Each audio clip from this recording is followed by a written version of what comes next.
It's taught me that if you're not humble, you will be humiliated. And what I mean by that is a pickup artist, I wanted to screw a bunch of chicks. I wanted to have sex. I wanted to have multiple long-term relationships.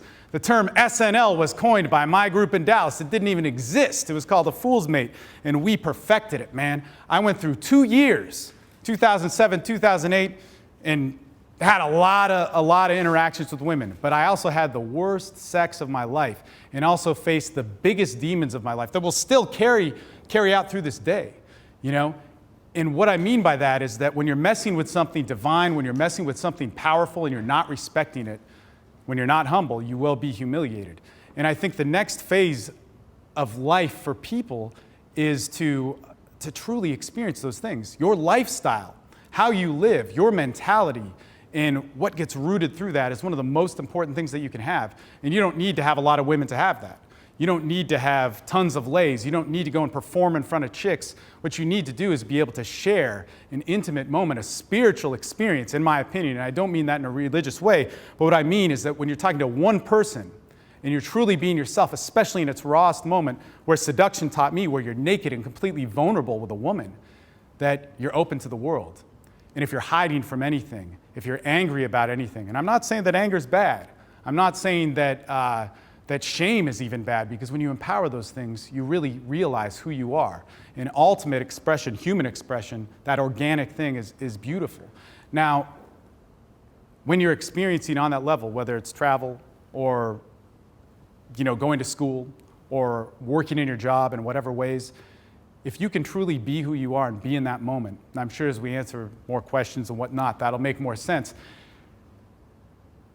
Being yourself in that moment, whether it's with a woman or you're doing exercise or any of those things, it's impossible to be unauthentic. And if you are, it's going to confront you in a multitude of ways. So I don't know, man. You're on a pretty badass path. I got to say that just from talking to you and knowing you and seeing the change that's happened. But mentality is a big thing, and I think that's going to come out as we continue to talk and dialogue throughout this. Want to just go in order? I'm up for it. Whoever else wants to ask another question. I think I'm still in the sort of first phases of going through to the seduction. That's cool. So what's up? My question would be, what number one advice would you give for someone who's coming into this fairly new, trying to learn the process and, yeah, basically. Hold on to that mic, because my number one advice is, I think if you're not being sexual, you're wasting time. If you're being social, and you guys can all go back and watch the amazing good friend of mine, teacher, whatever he wants to call himself, Jason Savage's speech at the 21 Convention in Sweden. There's a difference between being sexual and being social. You use social behavior to get sexual, but they're two very different things. They're very different. Like what makes sex work, what makes women turned on, what makes you turned on, has socialization's a catalyst. That's like saying waking up teaches you seduction. So as Jason taught me a long time ago, after his speech, he came back and met with me in Austin. He said, man, if you are not getting sexual by any means possible, get sexual. That is the most important thing. However, people are like, well, so what do I do? I can't just, press a button and make sex happen. And a lot of other guys that I talk to or whatever will say different processes for that. But the reason why I wanted you to hold on to the mic is I want to know where you at, man? What's happening? What's your social sexual life like right now? Trying a bit of day game, and that's it really. Just trying out different things really. I think I'm trying to find my own kind of style. Okay. If that sort of makes sense. So when we first learn things, we have to realize that our overall idea is that seduction's organic. We can compartmentalize it and all that sort of stuff, but our feelings of true sensuality, our feelings of connecting with somebody, whether that's emotional or it's just raw sexual behavior, it's an organic thing. It actually has nothing to do with our production mentality.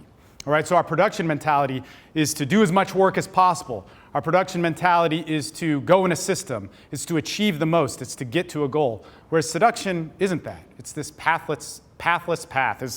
As crazy and far out as that may sound, we need to realize that that's our bigger picture that we're going for. okay? So that's like way up here, right?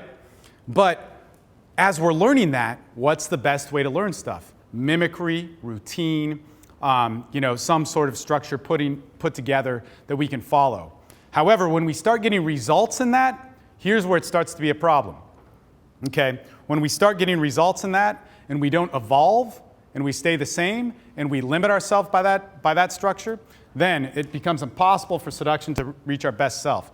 For instance, okay, so you like day game. Day game's cool, great. If I start getting results in a day game environment and seeing my window for like, yeah, I'm gonna kick ass, I'm gonna have awesome chicks, I'm finally gonna get this thing in my life handled, you immediately limit it by that. Or if you only put it in terms of pickup.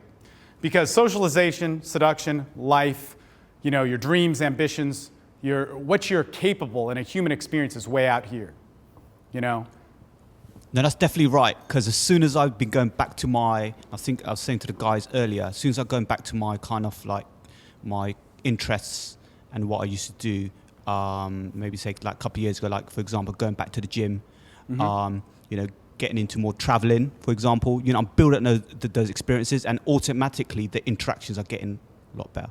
So you're absolutely right, yeah. And that's a good thing. But the next thing you can do is learn how to assert yourself in a better way. Now, there's plenty of information. Here, I'll tell you this right now. As you evolve, you got to realize that there isn't like a compartmentalization of game, all right? Now, don't get me wrong. There's like day game, there's night game, there's club game, there's dance floor game, there's all this sort of stuff. But ultimately, it falls under this umbrella of that you're going to communicate with somebody else. And we have to look at that grand expansion of seduction's a large and giant thing. But I would say the number one thing, or the number two thing, just behind getting sexual as quick as possible, is you've got to learn how to assert yourself.